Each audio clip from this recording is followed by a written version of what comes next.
Jeff Waters, I guess you must be on a peak with Annihilator now. I mean, you just released probably one of your best albums, and you're on your own headlining tour, actually headlining in Norway for the very first time. Yeah. Are these happy days for you? No kidding. Yeah, it's a good time. I mean, like I was saying to you earlier, the UK and most of Scandinavia have been two places where we haven't really had any kind of success or even near success since the early 90s. And I don't know why, but maybe we weren't playing the right kind of music, or we didn't get the right agents to book us, and we didn't do enough touring. We know that. That's probably another big problem from our end. But again, since '89, there's been, most of Europe has really backed us, and it's been up and down, but it's always been there for us. And now I think in the last couple of albums and years, for some reason, younger kids are picking up on us. And we see that in the shows that we've done, even in the first 10 shows we did on this tour so far. It's like half the people are under 25. And that's, I've never seen that with Annihilator. Usually we kind of make a joke about coming over to Germany or Holland or Belgium, and we're going to play for the old guys, people that are our age and a couple of years younger that we've seen for 20 years. And this time around, it's holy shit. It's like, it's not just the old guys bringing their kids. It's not even that. It's a new generation of, kids wearing Trivium and Flames, Lamb of God shirts, and Children of Bodom and stuff. So it's awesome. It's amazing. And the internet's a big thing too. I mean, we all know the bands that get all the promotion and publicity, and some of them deserve it, and some of them are very good. And there's a lot of bands that aren't very good that get all that promotion. But for us, we're just we've never really had any of that. We've never had the labels backing us for a long time, and for some reason we just keep selling records. Sometimes not that much, and sometimes we surprise ourselves in the record companies, and we have an album like album called Metal did amazing for us in Central and Southern Europe and Eastern Europe. And then the new one is way outsold that. I think sold more on the pre-orders than the actual sales of the last album. So yeah, I'm writing something, but I mean, it's not. We're not trying to do that. We're just making more music, and people are slowly, with the internet and with having guests on our album a few years ago. I think the combination, people are starting to say, "Hey, there's a band called Annihilator that have been playing for 21 years that are still going." Of course, a lot of people have been, or musicians have been listening to you. You were ranked as number 3 in Joel McIver's 100 greatest guitarists of metal or something like that. That must feel great. Should be a great honor for you. Yeah, it is. It's great when people say nice things, and when they say bad things, you kind of like just want to not listen. But I'm kind of lucky because except for the early years when I was, drinking a lot and partying, and and you're very young, and you get an ego right away when you get a record deal, and kids are screaming at you, and people are treating you great, and I think it's normal for everybody, most people when they're young and ride that kind of early success, which we did have for the first while. I mean, we had actually Alice in Hell was our first album. It went very big right away for us. Then Never Neverland was even bigger than that. It sold more and really did a lot for us. Touring with Judas Priest, Painkiller tour, and Pantera. And then the third album came out. Some countries didn't really like the album, but other countries, the album Set the World on Fire was huge. And then just when I thought Annihilator was finished, I did an album called King of the Kill where I was singing, and we were like Bon Jovi in Japan. It was a crazy time for us, and so we've just been really lucky. And when you listen to your old albums, I mean, the ones you mentioned now, there are great classics, among my favorite albums ever.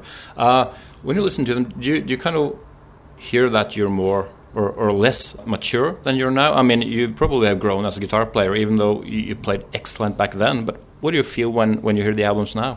Well, I think I practiced more guitar back then, so that in the last couple of years I've started to really take up playing guitar. We're not practicing really, just I guess you could not working on scales or technique, none of that shit, just playing back. Like today, for example, that amp I got there, and the Hughes and Kettner amp, and this little Bose thing for my iPod, is a dock or whatever you call it.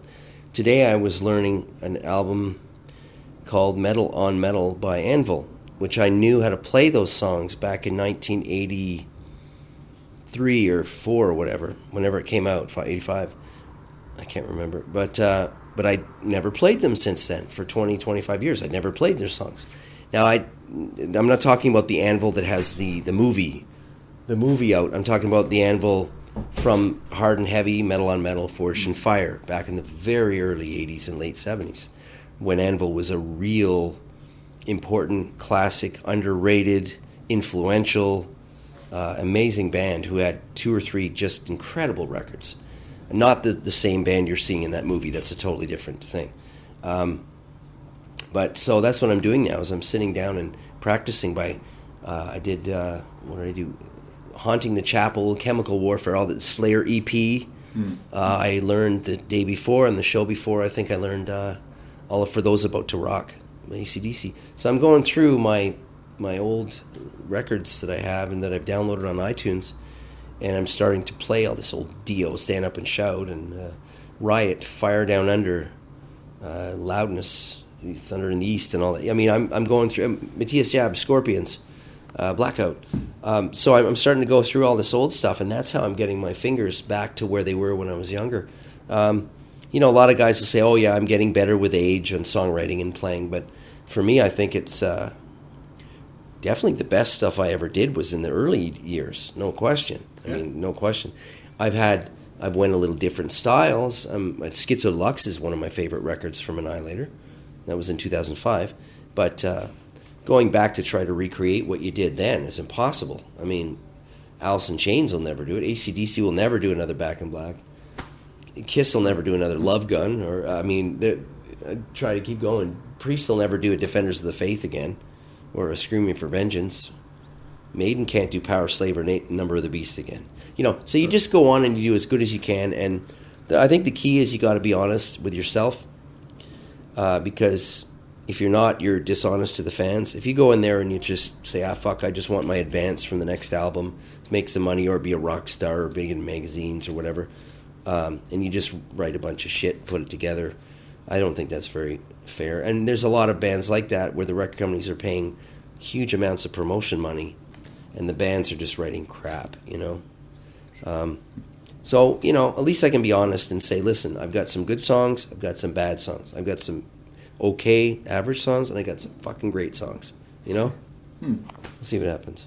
Well, I think your current album, Annihilator, is probably the best thrash album that came out so far this year. And what made the album what it is? I mean, we talked before, and you said personal things in your life, like a divorce, could have impact on an album. Well, this is a thrashy album. A lot of riffs. It's massive. It's just a fantastic album.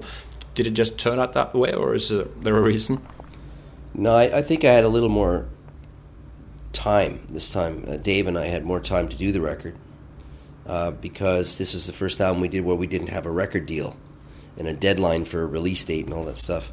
So we just said, let's just do the record and take our time. And so I got to now, instead of doing the solos at the end of the album where I just want to hurry up and get it finished, then I could sit down and spend 10 times more time on playing the guitar. And therefore, all of a sudden on the album, you'll notice there's a lot of solos. And they're, like, a lot of them, I think. And record company even counted the fucking things and put a sticker on the CD saying how many solos that I did. But, because I had the time, I just played guitar and had fun. And when you have fun, good stuff comes out of it, right? Sure. But other than that, I think it's just another record. That's all. It's either a 8 out of 10 or a 6 out of 10 or a 9 out of 10 or a 4 out of 10, It's obviously Jeff Waters playing on the album, but is it hard not to repeat yourself when you're making a new album? Yeah, because I'm such a fan of other bands that, I'll send Dave Padden a riff or a song of music, and he'll go, Jeff, that's great, but the verse is Slayer. You have to completely get rid of that. And we have a song called Ambush. So I think it's this first song we play tonight. And it's fucking Slayer, it is. But you have to be careful and not go too much as a fan and get back to being Annihilator, Jeff Waters, you know. So if I wanted, I could write a whole album that sounds like Metallica or Slayer or AC/DC because I love those bands, right? But sometimes I have to just shock myself and slap myself and get back to reality.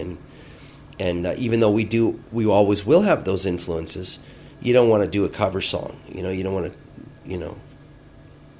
It's easy. So that you have to fight that. But that's cool because sometimes then I'll sit down and I'll write a riff, and you can tell it's me. Do you know what I mean? It's my kind of riff. So Dave Padden is obviously an important member of the band. I mean, you've had the same vocalist for like, what is it, 4 albums now? Right. And that's a new record, I guess. Oh, yeah. So I guess the two of you are the core of the band now. Does that mean you write in a different way and record in a different way now than before? No, it should be, but with Dave, he can sing anything. You can sing melodic ballad stuff to the screaming modern stuff to old school thrash or heavy metal. So or even pop music. He could do anything, this guy. Which means I can write anything I want. But the one thing I've been trying to do, but I never done it yet, is to write the guitar riffs so he can play the guitar live and sing it. That's a thing that I've been... not made a mistake, but there's quite a few Annihilator songs on the albums that Dave Padden sings that we can't play live because the guitar is so crazy that you can't sing to it and live at the same time. Mm. So, for example, there's maybe only 3 songs off each album that we can play live, which is enough. That's just enough. But there's other guys like James Hetfield who will, when he sings, he will play very simple rhythm. And as soon as he stops his words, he goes into a really cool riff or a technical riff. And then when he sings, he plays one note again. So I haven't learned that. So now you have like 13 albums to pick songs from. Do you just go through all your albums before a tour to pick which tracks to include in the set list? Yeah, first we take the songs that we have to play. And then we pick the songs that we always want to play. So the have to plays are going to be Alice in Hell, you know, those songs. The want to play is like King of the Kill, Set the World on Fire. Those are the ones we want to play. Fun Palace. And then you have to pick from your new album. So there's 3 or 4 songs. So now you have 10.